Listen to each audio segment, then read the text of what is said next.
Hello, everybody, and welcome to another special live Argentina discussion. We have so much to talk about. What an incredible game. Emiliano Martinez, that is all I'm going to say right now, is just Emiliano Martinez.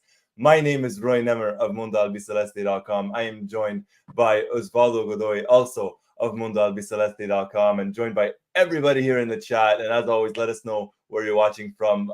I don't even know where to begin, aside from Emiliano Martinez and Osvaldo. How are you? I'm extremely happy. What a relief in the end, because it was a really tough match. We're gonna talk about it, about the penalty, about the potential offside. We're gonna talk about everything. But wow, we always suffer. We always do. Today, Argentina didn't play well, as I think most of us will agree. But we move on to the next round, and that's what matters the most, for sure. And we have to be happy about that.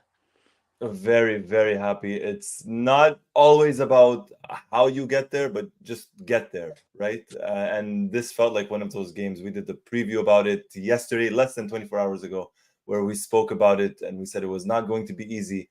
I did not expect it to be like this, to be very, very honest with you. Um, let's get to the chat. We have a very lively crowd here. Thank you everybody for joining us. The first thing I'm just gonna yes, Argentina fan says, but oh my god, Dibu, wow, that's a very good way of kicking things off. Ritu watching us all the way from India. Liam, welcome, welcome. Calvin, as always, everybody, let us know where you're watching from. We always get from all around the world, all the way from Turkey, Karakuluksu. I'm so sorry if I'm mispronouncing that. Welcome. Thank you for joining us. Absolutely incredible. All the way from Delhi, India as well. I thought I saw John from Malaysia as well. Welcome, John. From Toronto, Varun. I literally thought my heart would pop out of my chest. My heart rate went from maybe 100 to 180 in the span of 5 seconds. It jumped. It absolutely jumped. Christine from Waterloo, Iowa, 11:01 p.m. Thank you for joining us. George from NYC. NYC, the place to be if you're George right now. Hamilton, I want to say Hamilton, California, not Hamilton, Canada. For John, says Argentina took Ecuador lightly. We're going to talk a little bit about that. Raso from Vancouver, Canada to Brisbane, Australia. And thank you very much for that, for the pronunciation. And Rana from West Bengal, India. So thank you everybody for joining us. If you're watching us live, hit the like button, hit the subscribe button, hit the notifications button. And we have to get like an Emiliano Martinez button or something. This was incredible. Initial thoughts. Well, what's I don't even know where do we Yeah. begin? Where do we No, go? we have to begin with Emiliano Martinez. He did it once again. I was listening to his comments after the game. He was actually he was almost crying when he was talking in the with the press right after the game. He just did what he's used to do. But this time with Argentina missing the first penalty, which makes it even greater. And that second penalty, the way he saved it, I just I don't know what you were doing while he was saving the penalties, but every time he saved a penalty, the first two, I was just screaming, "We have the best goalkeeper in the world." That's all that I went off my mouth. I just couldn't believe it. I kept screaming. I was when we went to penalties, Messi hit his penalty, hit the crossbar, and then I thought I really had flashbacks of 2016. But then I remembered we have Dibu, and I'm like, look, I'm trying to be confident, and it's Dibu, so he's gonna save at least one or two. If you're very confident, he's gonna save two. And when he saved that first one, I said, "All right." I screamed. I really screamed. And by the way, in the chat, let us know how was your reaction when Dibu was saving the penalty kicks? When he saved the second with his hand. Wow. I have the picture here. I mean I posted it. I'm just gonna bring it up. Um, I have it here. Where was it? I mean, it's ridiculous. That this one No, yeah. here. I'll bring it up on the screen. No, Incredible save. no, massive, massive. And in this kind Yes. of moments, wow, what a save! Look at What a this. save! One hand or one-handed save, left hand. Ridiculous. Just Yeah, ridiculous. no, he's our hero. After Messi, Oh he's yeah. definitely our hero. Like, it's just unbelievable how he keeps on doing it. I mean, we had Goycochea in 1990, but like Dibu, in every single tournament, we haven't lost a single. Yeah, we haven't lost a single penalty shootout with Dibu Martinez as our goalkeeper. Uh, let's hope that this continues like this, of course. But it's just out of this world. I don't know how to describe it, honestly. I couldn't tell you. I don't know either. I truly don't know. You watch Debo and you think to yourself, how does he do it every single time? Like, goalkeepers are confident and players are confident, right? I think you have to play at the level that they play in.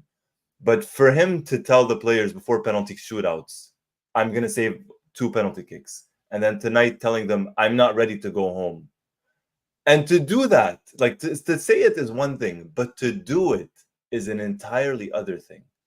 It's Entirely incredible. And other. then the way he dances after he saves it, I don't know. I love him. I just love him.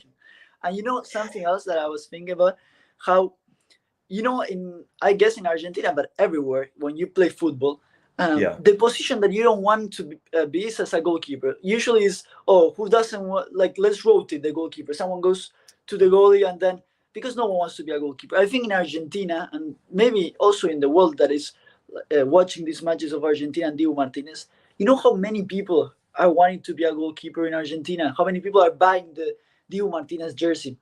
It's yeah. just unbelievable. No, it's nuts. I mean, for fun, I always used to play as a goalkeeper. Even now, when I play, I still play as a goalkeeper. I'm not good. Like, let's put it that way. I'm not anywhere near being good. And when I make like a simple save, I think, oh wow, like this is. It looked maybe it's a simple save, but for me it was such a difficult one. And then you watch the pros, and you think to yourself, this is ridiculous. And then you watch Emiliano Martinez, and it's just it's a level above. You know, I know a lot of people might say we're biased when it comes to Dibu and stuff like that. I truly think, all things considered, he's the best goalkeeper in the world right now. The saves, he Okay. made a very good save today, early on in the first half. I mean, what else he has to do to be the best goalkeeper in the world? He won the I World don't know. Cup with massive saves. Yeah. In Aston Villa, he took them to the Champions League. I don't know what else he has to do to be the best goalkeeper. At least currently, he's the best goalkeeper. We'll see if in the future he continues like this. But in the last 1 year, or 2 years, he's been the best goalkeeper. I have no doubts about that. Yeah. Oh no doubt in my mind. No doubt in my mind. Let's get to the chat. It's a very lively chat. Let's see what everybody's is talking about here. John, we are confident Dibu will save one or two. Prince saying Dibu is not just a hero; he's the penalty shootout goat. The man has never lost a penalty shootout, and he saved 3 versus Colombia, 1 versus France, and then the other one was, it went out. 2 today. That's what, 6 penalty kicks he saved in 3 Yeah. shootouts. With the national team, he was kicked 24 penalties, Yeah, and he either save or the player miss 50% of them. So he saves 50% of the of his penalties. That's insane with the national that's team. that's not normal. That's not No, normal. no. Tamajit saying to move his left hand while diving, that reflex is unreal. Dibu's the GOAT, keeper for a reason. Calvin saying he's a monster. Uh, no doubt the number one in the world, at least when it comes to penalty kick saving, excuse me, says Surav. Uh, this is a big one. Shaykh saying he turned off the TV in the shootout, so nervous. I mean, Wow. we have Dibu. We have to be a little bit confident, but I do understand. Aura's insane. I felt it at the stadium. Danvers Wow. FN. Lucky to be at that stadium. Congratulations, my friend. Hope you had fun. Hope you truly had fun. No, yeah, we're talking about, especially about the shootout, but he Yeah. also made some saves during the match Yeah. against Chile. He made some saves. Uh, we're talking about an all-around goalkeeper. Of course, his specialty is in the penalties, and he does it incredible. And that's where he becomes, I guess, in my opinion, the best goalkeeper in the world. But Yeah. he's just a massive goalkeeper in very important moments. Oh yeah. Oh yeah. He does it. I mean, that save today, that kick save, that changes a lot. That truly changes a lot in the first half, because if Ecuador takes that early lead when Argentina was not playing well, and if we're being honest, Argentina really didn't play well today, and we'll get to that in just a couple of moments. But if Ecuador scores that, I don't know what ends up happening the rest of the match. I'm not saying Argentina would have lost, but it would have been maybe a little bit different, really a little bit different. And excellent right here, Suradip. We didn't even talk about this. The psychology behind it, a lot of people like to say the aura right now, but Dibu, to a certain degree, you could argue he made Valencia miss his penalty kick. Because if you're going to take a penalty versus Dibu, you have to be perfect. It truly has to be a perfect penalty. And I mean, we can talk about him all day and all night if we had to. No, I agree. Yeah, Ener Valencia tried to adjust the penalty as closest to the post as he could. Diego Martinez was going to the other side. Hopefully he missed. Then we can talk a little bit about that penalty. I can't believe how that was called a handball. I don't get it either, to be honest. Yeah, I don't get it. But I guess we'll talk a little bit more about that later. But yeah, Diego Martinez, the man of the match. No doubt. Far. No doubt. At least for I mean, no doubt about that. Dibu aside, I do have somebody else in mind for man of the match, and we'll talk about him in a little bit as well. Talking about, since we're talking kind of like individual players and stuff like that, let's talk a little bit about Messi. Let's mention him. It has to be said, going into this game, the big news was, is Messi going to play? Is he going to start? Is he not going to play? What's going to happen? Ultimately, he started. You could tell he was not fully fit, not even close, in my opinion. Did not have a great match. Even forget the penalty kick, just did not have a great match. What did you think, Osvaldo, and everybody in the chat? What did you guys think as well? Yeah, I agree. He didn't have the best match. Still, in some moments, he did some good passes in the corner kick that we scored the goal. He executed like a good corner kick for McAllister and then Lisandro Martinez with that header. But I agree, he didn't play well. Then he missed the penalty. Then he missed it. I mean, you can never say that he kick it well whenever he misses a penalty, I would say. But I guess the idea was not that bad. The goalkeeper was already going to the other side. I didn't see Messi's face, that emotion that he had when he missed the one in 2016? 16, yeah. 2016, because it's not the same. It's not the same Argentina, that one was already losing 2 finals, about to lose the third one, and this was another Argentina who already completed football, like we used to say now. But still, of course, Messi doesn't want to miss these penalty kicks, and then it was good that Dibu could save Argentina once again. But yeah, I agree. He didn't play well today. No, he didn't. There was that one instance in the first half where he got the ball very deep in the Argentina area, and it was like a pass cross almost to Enzo Fernandez, who was sort of through on goal, and then Enzo's shot was ultimately blocked. There was the corner kick, of course, which helped create the goal. But, overall, generally speaking, it wasn't his best performance. It was probably his most weak performance in a long, long time. But just having him on the pitch, that does help. Just that in and of itself definitely helps the team. No, I agree. We had to play Messi from the start, even though I'm reading some comments that maybe some people say that maybe Di Maria should have started if he's more fit. I think that for these kind of matches, Messi has to play from the start. He still managed to do some great passes today. Of course. But yeah, he just appeared in certain occasions, not much. Yeah, he didn't participate that much as he has, like we're used to see him participate. Yeah, no, not as involved. Definitely not as involved. Let's take a look at some of the comments. I think a lot of everybody, I think, tends to agree with us for tonight. I don't want to be harsh on Messi, says John, but tonight he should have been on the bench. Tarun saying, I think Messi is not moving clearly. He is not fit. Prince saying, I think Messi will never be back 100% fit. He just decided to give everything he had. Sheikh saying, I want Di Maria badly. Di Maria did not play in this match, and he is fully fit. We know that. Nothing, knock on wood, nothing wrong with Angelito. Varun saying Messi wasn't sharp at all. He wasn't involved for most of the game. It seems he didn't want the ball and wanted to stay on for moral support. And George mentioning, this is what I said last episode, Messi should not have played today. Simple as that. There was a comment a little bit above, something along the lines of, Ecuador being physical, which I agree. I don't know how much maybe that impacted Messi, but Ecuador were out there to play a physical game, which I think we kind of all expected. But I think Messi expected that as well.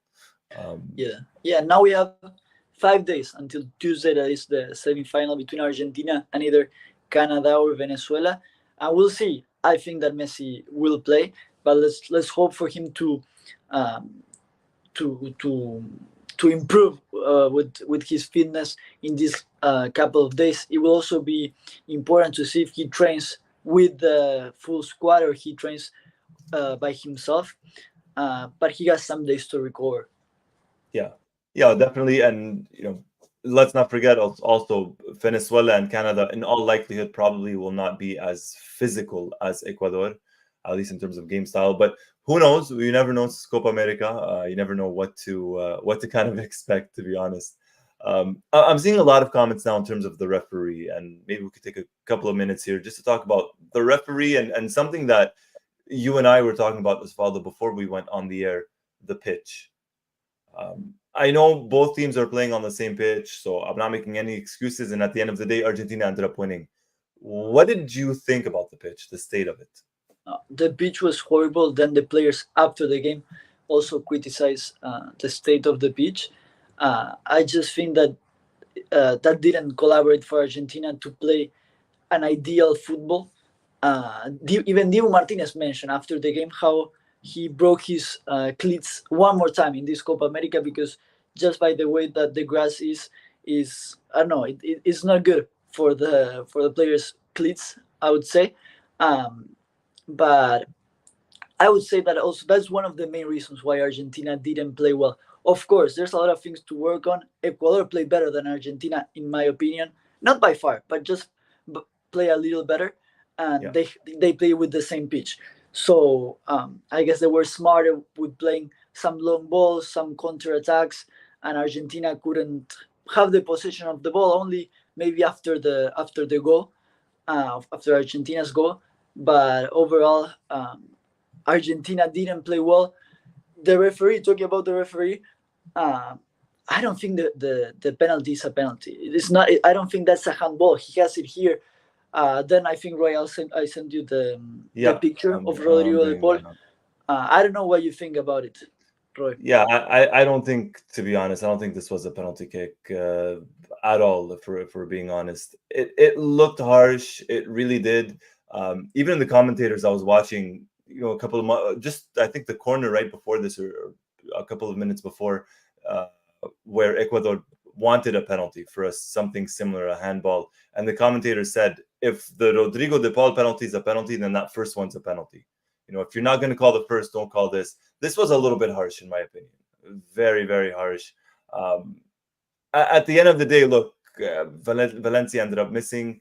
I don't believe this was a penalty kick. There's not too much De Paul or anybody in his position can do in that sense. Um, I always have these conversations with a very, very close friend of mine. We grew up watching football in the 90s and 2000s. And, back then players were able to get away with a lot more. The referees were a lot more lenient. Now it's almost like the second it touches your arm, it's a penalty. And in my opinion, something like this, not a penalty. Yeah. They have to have common sense. He has Of his hand course. like this. It was a deflection, like someone was mentioning in the chat. Yeah. You're basically ruining football Yeah. with this rule. But I understand that the referee sometimes has like this. They have the rule of, oh, if it's a handball inside the penalty box, then it's a penalty. But I don't agree with it. I'm No. also reading one of the comments that is true. I forgot about it. How the ref stopped Julian breakaway. That was That was ridiculous. that was ridiculous. I don't understand that. For those that maybe missed it or don't fully remember, it was the second half. It was right after I remember Lo Celso was brought on. Uh, Kuti kind of went down inside the penalty area for Argentina. The play continued. Ecuador had the ball. They got it again. They were moving it, and Julian won the ball. Essentially in midfield, and it would have been him through on goal, and the referee just stops the play. I don't think it was a very good referee. Yeah. At all, to be very honest with you. No, yeah, and also I don't know if you remember when the match started. I think Ecuador stopped a counterattack from Argentina. That was clearly a yellow card. He Yes. didn't show the yellow card for the Ecuadorian defender or midfielder, Yeah. and then Argentina committed a foul like 1 minute later, and he didn't do it either because he realized For that he made a Kuti. mistake before, and now so he was compensating all the time. It's also Yeah. true what you said before the corner kick of the post handball. There was another one similar. All the Ecuadorian players were criticizing that call, and then the referee in the next one he called a handball that for me it wasn't. So yeah, the referee was In, difficult for him to control the match. yeah. The one thing we can say about the referee was that he was consistent, but he was consistently bad. I think Yes. he wasn't good. It wasn't a good referee. Um, let's we'll take a look at the chat with what everybody's saying. Red is saying referee's not an issue. Argentina played shit. Let's be real here. Look, I agree. Argentina did not have a good match. I'm not saying this, and I'm going to talk about the performance. We're going to talk about the performance, but the referee did not help the game, whether for Ecuador or Argentina. Just wasn't very good at all, to be very honest. Calvin saying the pitch has been terrible. Not a good showing from the U.S. since they will be hosting the World Cup too. This cannot happen at this level. And that's what surprises me is that they've had months or a year to prepare for this. And these are the pitches that we're getting. And that for me is a little bit odd. Varun saying that defender should have been carded. Yes, and I remember that right after that, it was Kuti, as you mentioned, the Argentina player. It was Kuti who fouled and he didn't get the yellow because the yellow earlier was not given. So, it is what it is. Argentina ended up winning an ugly match where they did not play well, for being honest. And now they're in the semifinals. So that's Yeah. the most important. I agree with you. The couple of mistakes were for both sides. Yeah. I still think, well, yeah, as we were mentioning, that penalty was not a penalty. Then in their goal, one of the Argentina players was down. I think that the referee did a good job of continuing the play because it was a moment of the match that every player was going down. So Yes. if I'm the referee, I'm like, okay, I can stop the play every second someone goes down because everyone is going down. And then I don't think there's an offside. But of course, I was asking for it because I didn't think the penalty was fair. So I thought that continuing with his way of controlling the match, of giving one to one team and giving one to the other team, maybe he would call an offside. He didn't. No. But I agree. I agree with that decision. Ecuador's goal was good. Yeah, no. It should have stood, and it did stand because, in my opinion, like you, Osvaldo, I think it was the right call. I don't think the play should have stopped for the player going down. I can't remember who it was. If it was Nicolas Gonzalez, I think, or Tagliafico, I'm not sure. But yeah, no, I would not have stopped that, and it was a valid goal. It was a valid goal. YW saying the pitch seemed narrow, maybe a little bit, yeah, on the sides. It wasn't width-wise. It wasn't very long or very wide. But with that said, let's talk a little bit about. We're going to talk about the penalty kicks. Let's talk about the top three players. Now, I said earlier that Argentina did not have a good match. And if I'm being brutally honest, I think the second half, Argentina it's not that they didn't have a good match. I think the second half, Argentina just didn't play. I don't know what was going on. They were off. They were really, really off. But I think we could still manage to name three of our best players or favorite players. We know Emiliano Martinez is one of them. I think we could all universally agree with that. I have two other names in mind. I don't know, Osvaldo, if you want to go first or... Sure. I have Emiliano Martinez in mind too, of course. Yeah. Then I think we will agree with the second, that it's the goal scorer, maybe. Oh no, Okay, yes, Lisandro absolutely. Martinez. Lisandro Martinez, and the third one, The third one, in my opinion, I like how Nico Gonzalez played today a lot. Sorry, yeah, I forgot about McAllister. And McAllister for me. Yeah, McAllister, it's no, it's true. I just forgot about him. But McAllister has to be in that top three for sure, by far. After Dibu Martinez, he has to be yeah. McAllister. I up until the penalty kicks, like right up until Ecuador scored, I had Alexis McAllister as number one by far. By far. By far, and then obviously the penalty kicks happen, and Emiliano Martinez is there, so that's fine with me. If we're putting Dibu aside, like penalties aside, we put Dibu aside. I had Alexis McAllister, I had Lisandro Martinez, and I had Nicolas Gonzalez. I think Nicolas Yeah. Gonzalez was made for these kinds of matches. I know people joke and we all laugh and people make fun of me and it's all fun and in games and we're just joking that I'm a Nicolas Gonzalez fan, right? And he's my boy. We saw tonight why. There was that press. I don't know if you remember. I believe it was in the first half. That press where Nicolas Gonzalez kept pressing. He won the ball back, and he was essentially all alone. Ended up passing it to Messi. He was made for these games, in my opinion. But yeah, No, I those agree. would be my three. Also, not only pressing but also with the ball, he Yeah, played well. I think that's also one of the reasons why Di Maria didn't enter in his in his place. place.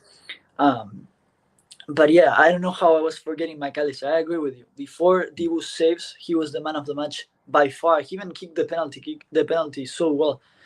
Uh, Ooh. he, he has such a good match, and it's incredible for me how he improved when he got to Liverpool defending. Because now he can play as a defensive midfielder and he can recover so many balls. He just had a great match. Yeah. Oh no, a tremendous match by McAllister.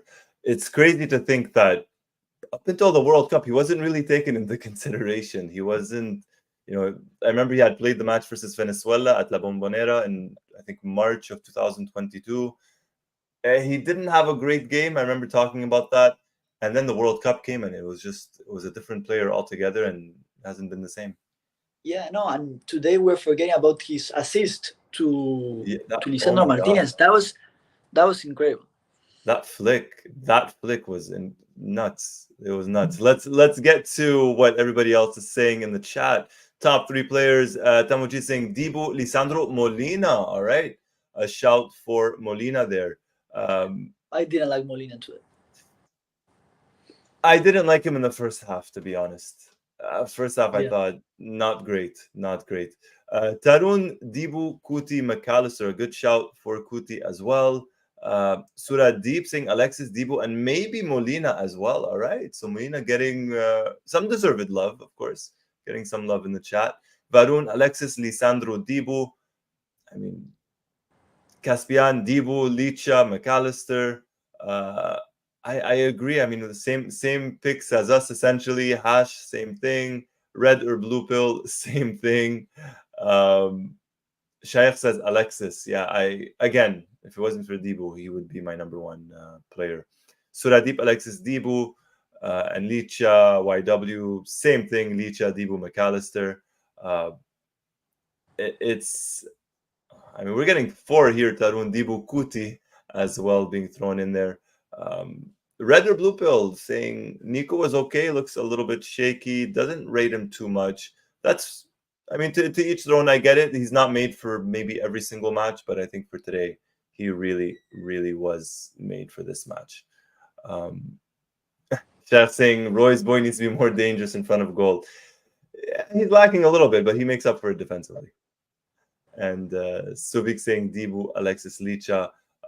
So a lot of love being shown to, in my opinion, anyways, rightfully so, the same kinds of players. Let's talk a little bit because we're going to talk about the penalty kicks because they were tremendous penalty kicks. Let's talk a little bit. There's a question, and this is a name that's come up in the chat a couple of times. Enzo Fernandez.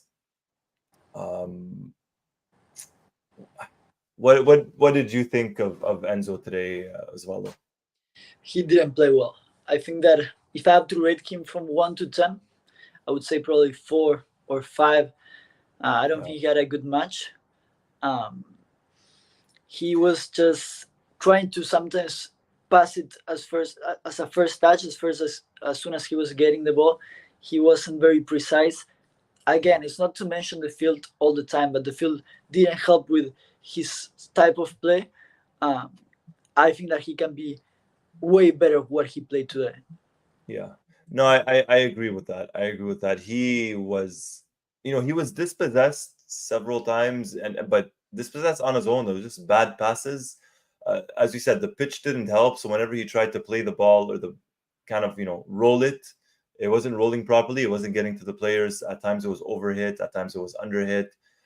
And then at times it was completely mishit, not even in the right direction towards the player. And in my opinion, this is signs of somebody that is not 100% still coming back to fitness. I would have liked to have seen maybe a Paredes or even a Palacios in his place for today. Yeah, no, I agree. I think that in Scaloni's consideration, Lo Celso maybe could be the first change there. He was actually. Um, but yeah, I'm trying to think. So Enzo, he had one of the counter attacks. I don't know if you remember in the first half. I think it was after our first Yeah, goal, if I'm not mistaken, that he had an option to pass it to the left. He continued dribbling. Ecuador defender went down blocked and it he hard. tried to shoot, and then Yeah. it went to a corner kick. So there he didn't finish the play very well. Um, and yeah, not much more of him today. No, no, no, not at all. Not at all. I don't know if he's gonna start versus, or I was gonna say Canada or Venezuela in the semifinals. Personally, I don't think I would start him just because of fitness, more than any other reason.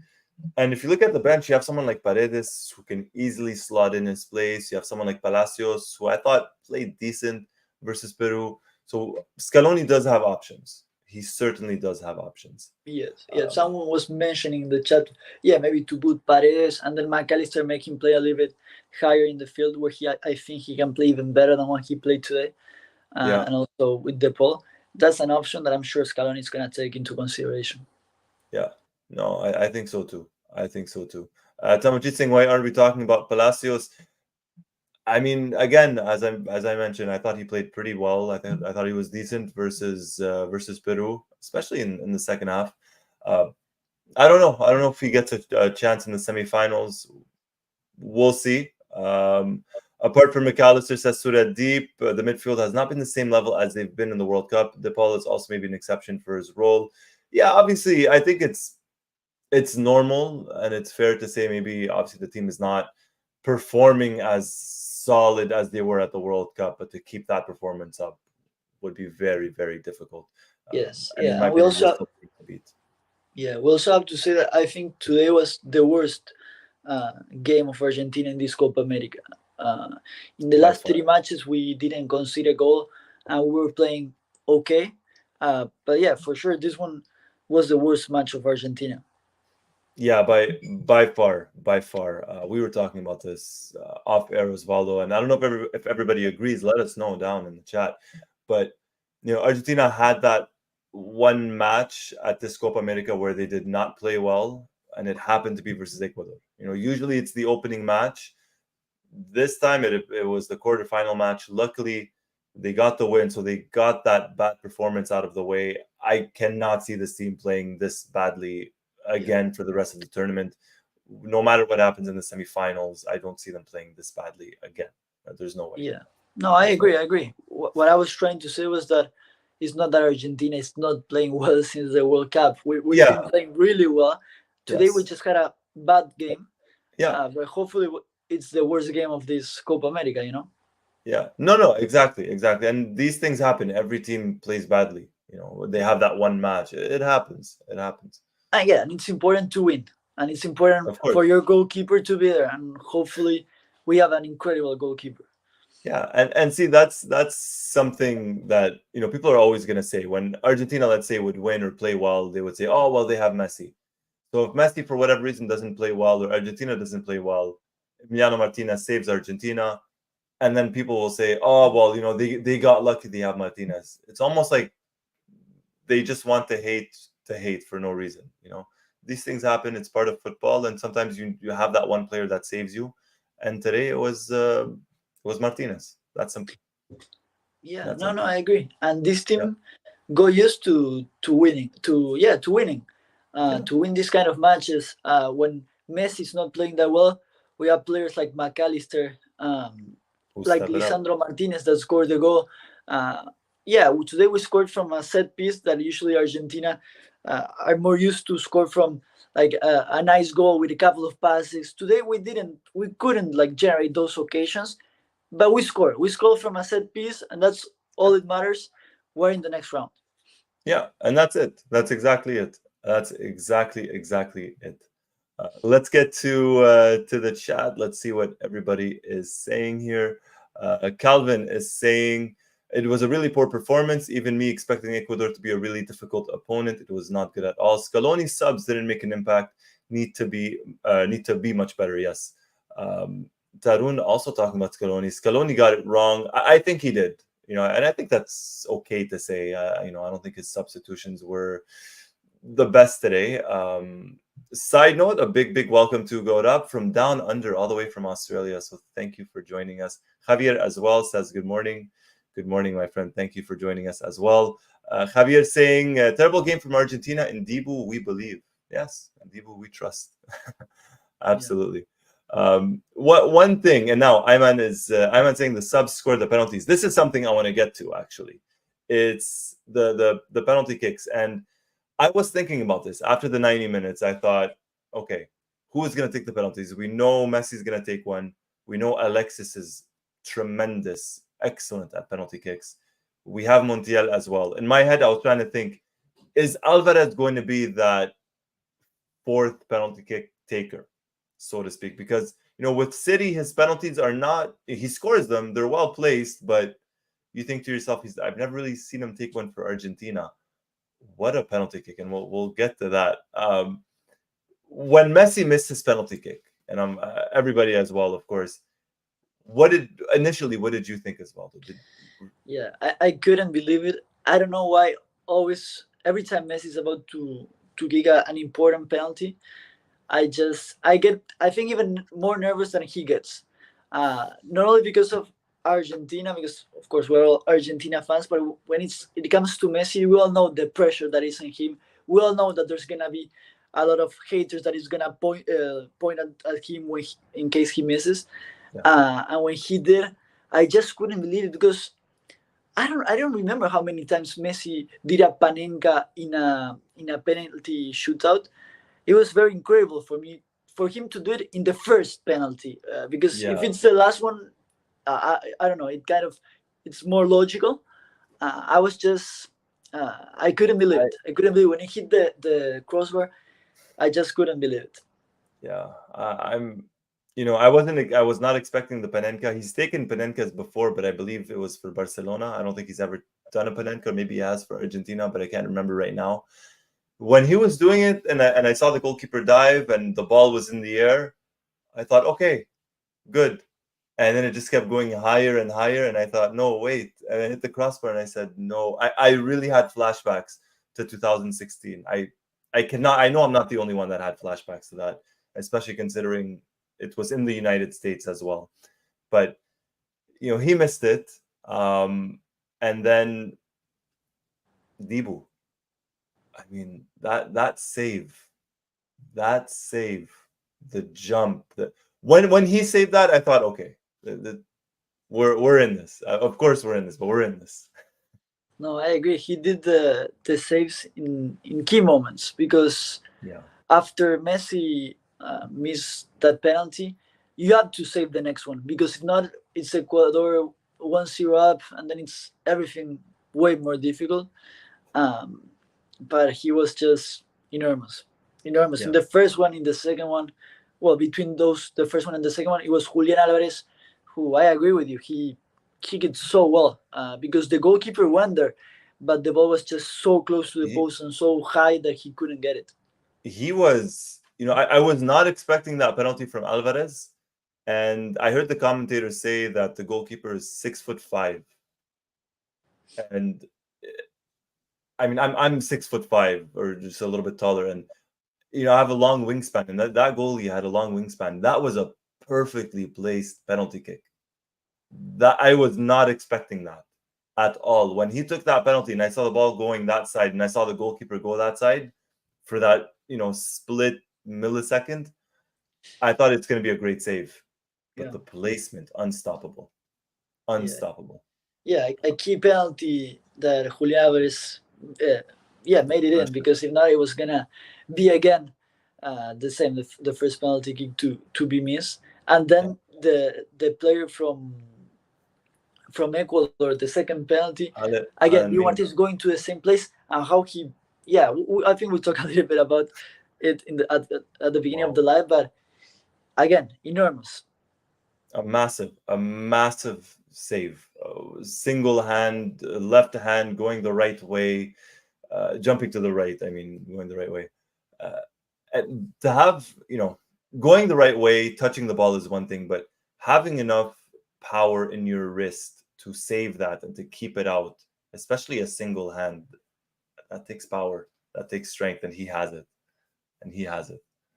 For sure. Great save.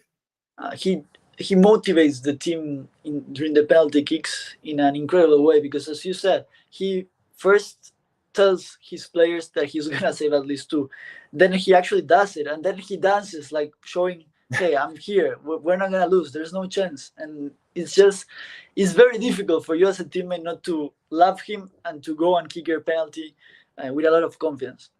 Yeah. Oh yeah. And I'm gonna bring this comment up by Taz. You would think we would be used to Debo saving 2 penalty kicks in a shootout, but it's still a shock every single time. It shocks me that he's able to do it in every single penalty shootout. That's the thing. It doesn't shock me that he does it. It shocks me he does it every single time. Oh yeah. If that makes sense. No, of course, because I'm a little bit pessimistic usually, and whenever we start a new shootout, I'm like, okay, I think here it's done. Like, how many times he has to save us in a shootout, and he does it again, and it's just amazing. Yeah. And then, I mean, talk about amazing. The amazing penalty kicks continue for Argentina. Alexis McAllister, very well placed into the side of the goal. I truly think even if the goalkeeper would have went the right way, he still would have scored. That's how good that penalty was. Yeah, and continue with me being pessimistic. I don't know if you know about this rule about if a player plays really well during the 90 minutes, they miss the penalty kicks. Then he misses the penalty. So I was thinking about that while he was shooting, but he just did it incredible. Yeah, no, I thought, trust me, I thought about that. I thought Alexis has never taken a penalty for Argentina. He had a great game. Watch him miss. Like it was that, like that pessimistic thing in me. But what a great penalty. A great penalty. And then the player from Ecuador, Diego Martinez, does something weird in that penalty. I don't know if you noticed it, that he was standing a little bit more to his right. Right, yes. He started moving a little bit. But just the Ecuadorian player just kicked it to the other side, and he went to the other side, and it was a goal for Ecuador. Yeah, I mean, I think maybe he was going a little bit more for psychology in that one. He guessed he went the wrong way. It happens. It happens to everybody. And then we had, Gonzalo Montiel went the same way he did versus the Netherlands in the World Cup quarterfinals. And a side note, completely kind of unrelated. In the quarterfinals versus the Netherlands, we had a defender score his first goal for Argentina. And in the quarterfinals versus Ecuador, we had a defender scoring his first goal for Argentina. So a little weird statistic that popped into my head. I haven't thought about it. Yeah. Then after that, Montiel scored. And then we got Nicolas Otamendi. I don't know why. I truly don't know why. I had flashbacks of 2004, Gabriel Heinze, and his penalty at the Copa America. I don't know why when I saw Otamendi stepping up to take it. What did you think, Osvaldo? And we'll get to the chat, of course. What did you think when you saw Otamendi about to take that penalty kick? Yeah, I was nervous. Then we're going to talk about the substitutions of Scaloni, I guess. But I don't think he entered the field well tonight. uh, and I didn't have much confidence on him. But when I saw him grabbing the ball to take the last penalty kick, uh, I don't know. I just imagine him kicking as hard as he can and somehow managed to make it go in. But he kicked it well, and it was a penalty Oh yeah. full of pressure. I remember the one, for example, from Lautaro Martinez against the Netherlands. Also, a player who was not playing really great, who was criticized a little bit, kind of like Otamendi tonight, and Yeah. he managed to make the last penalty go in. Yeah, that was honestly a very well placed penalty. It's a sign of a leader, of experience. That was difficult. I don't know who else was up next to take the penalty kick. I remember Rodrigo de Paul missed his penalty versus Colombia in the semifinals, right? At the last Copa America. De Paul was on the pitch here. And he didn't take it. It was Otamendi. So it does show that leadership. And, we were talking about Otamendi yesterday when we did the video about, him going to the Olympics for Argentina and the maturity, the experience he's going to bring. This was one of those moments. This was pressure. The same way you just mentioned about Lautaro Martinez, this was pressure. He took it and he scored, and Argentina won the penalty kicks, the shootout. So not an easy kick from him at all. For sure. At all. Let's take a look a little bit at the chat, and then we'll get to the substitutions as well. Let's see what everyone here is talking about. People are talking about the semifinal, and we'll do a separate video, of course, talking about the semifinal here. Taz talking about, come on, our defenders are great at penalty kicks. Remember Garay versus the Netherlands, roofed it with authority. I was semi-expecting Otamendi to do that, just go for power over placement, but he went for placement instead. He really went for placement on that. Calvin saying it's a well-hit penalty when you hit the inside corner of the net, which I believe was the case with McAllister, if I'm not mistaken. Yeah, maybe Julian too. I don't know. It was the case of McAllister for sure. Yeah. But we were talking about Otamendi, and we'll talk about the substitutions. I'll go first on this one. I did not like the substitution of Otamendi.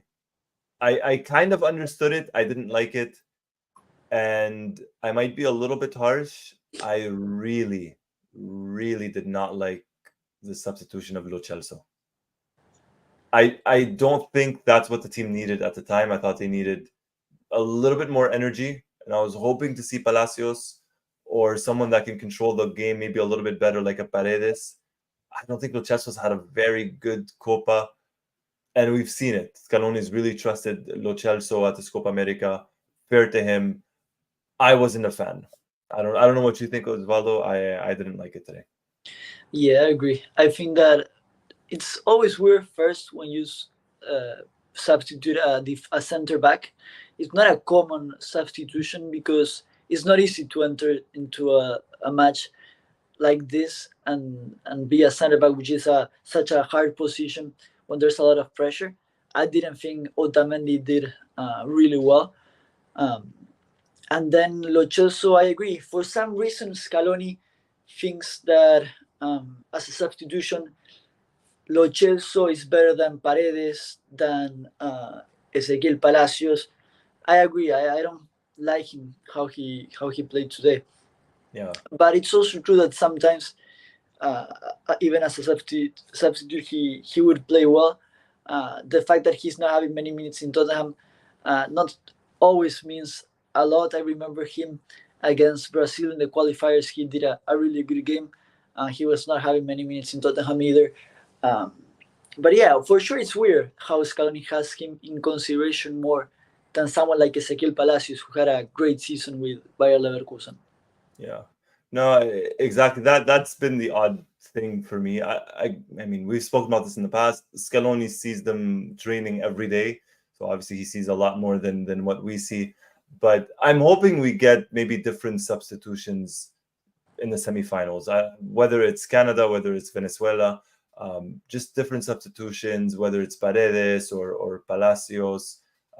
Honestly, maybe even today, someone like a Guido Rodriguez in place. If we're going to bring him on, maybe over Lo Celso. I'm not saying that's what the team needed, but just in general, And what's crazy is that had the match not gone in Argentina's favor, Di Maria didn't play. This would have been it for Di Maria. It's that kind of went through my mind as we were going to penalty kicks. But yeah, Di Maria didn't play. Paredes didn't play. The substitutions were a little bit weird, a little bit odd in my opinion. And then I think, looking at the comments in the chat, um, Rohan is saying Paredes takes a sweet penalty kick. Tamuji saying all the subs were terrible from Scaloni. Yeah, I wasn't feeling a lot of the substitutions today. Prince, yes, there's definitely always a risk for sure. For sure, there really always is. And another interesting part as well, yeah, and I thought about this. We used 4 out of the 5 substitutions, but I started to think, who was Scaloni going to take off? Was he going to take off Nicolas Gonzalez for Di Maria? I don't think he was, especially with the way the match was going. Who else? Are you going to make another defensive substitutions? You bring in Martinez Cuarta. He ended up only using the 4 subs out of 5. I thought he was at some point gonna put 5 defenders, maybe with Otamendi in, but someone in the midfield or in attack leaving the field, and maybe try those 5 defenders. He didn't.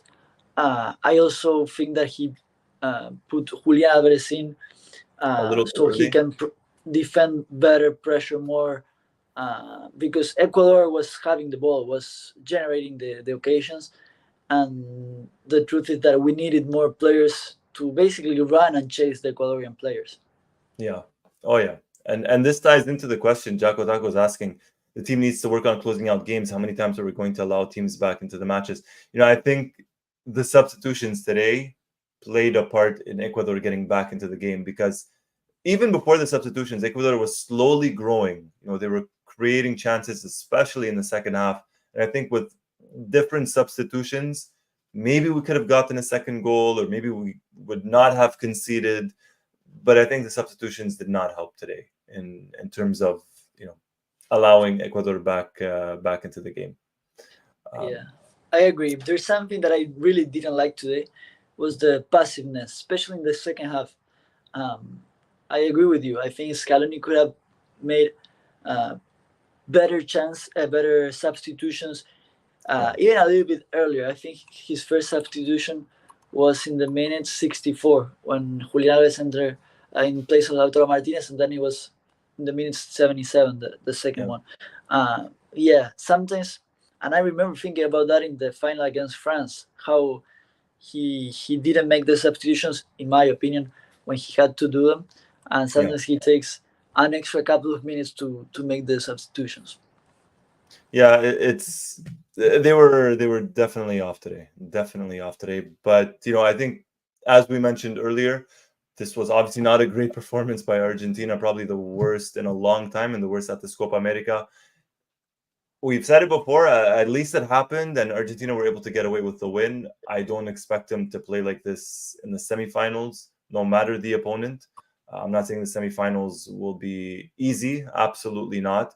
But I think today, because of the way the team played, I think we made it harder on ourselves because of the way the team played. So I expect the semifinals to be difficult. I don't expect them to be as difficult as they were today, because Argentina made it that much more difficult. If Yes. That makes sense. No, I agree. We also have to mention that I've been following Ecuador in this Copa America. Today they played the best match. Yes. By far. Yes. I guess Mexico didn't attack, especially in the second half. Today they just play another football that they haven't been playing in the last couple of games. I believe that either against Canada or against Venezuela, we're gonna play against a team with less big names than Ecuador. Mm-hmm. But in case it is Venezuela, I think that Venezuela overall in this Copa America has been playing better collectively than Ecuador. But if we see the Ecuadorian players, like we were mentioning a little bit in the preview, Hincapié, who plays in the Leverkusen, who just won the Bundesliga, Caicedo, who is worth 100 million, 140 or whatever, for Chelsea. Yeah.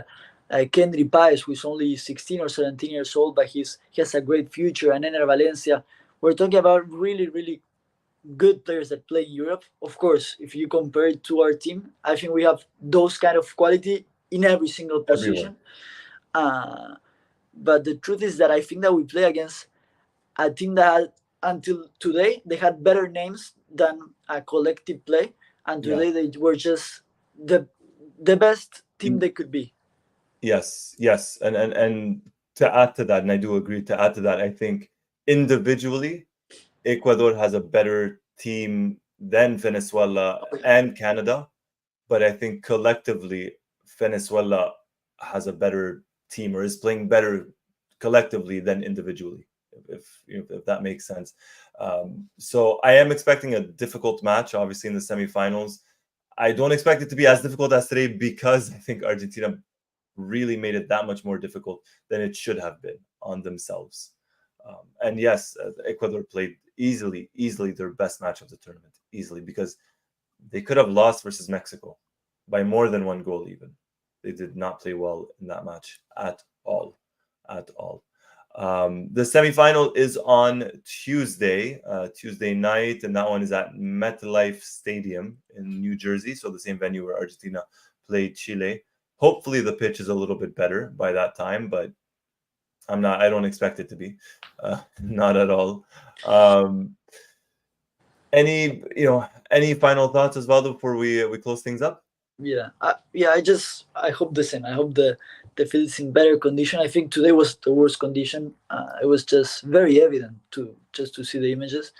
Um, and yeah, as I was actually mentioning yesterday, now we're gonna be able to enjoy this next couple of days watching Brazil, Uruguay, tomorrow with the Euros, with France against Portugal and Germany and against Spain. Now I can enjoy it. If we didn't win today, then it was gonna be very difficult to enjoy uh, the rest of the football these couple of days. But now it's just all excitement for this Argentina who continues playing the Copa America. Yeah, it's a relief. It's a relief, as you mentioned. Now we can kind of watch the quarterfinal matches, knowing that at least Argentina's in the semifinals of the Copa America. I I mean, we spoke a little bit about the Euros and the Brazil versus Uruguay. We're gonna have some good games.